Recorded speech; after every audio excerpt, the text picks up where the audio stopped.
Sa part naman nito mga boss, so naglagay tayo ng guhit dito para doon natin puputulin.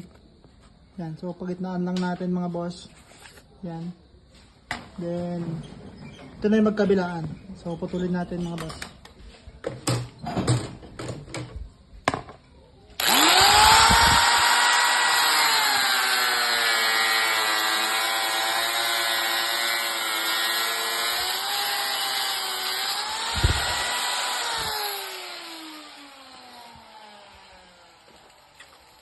So ito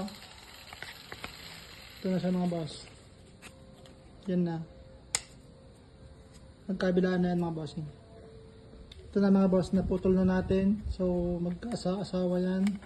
Sali 1, 2, 3. So ang kailangan natin gawin dito, tabasin natin to.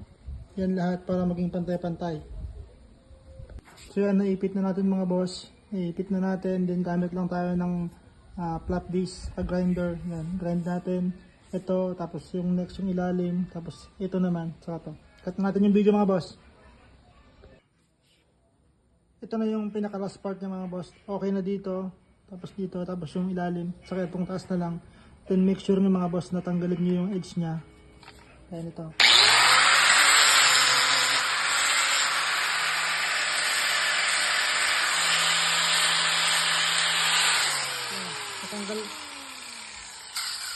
Natanggal na yung edge niya mga boss. Ayan, okay na rin. Tapos pantay na rin lahat yan mga bossing.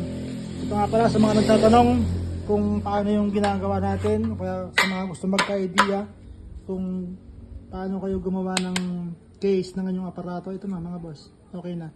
Make sure lang mga bossing na pag bumili kayo ng PVC, yung makapal. Salamat.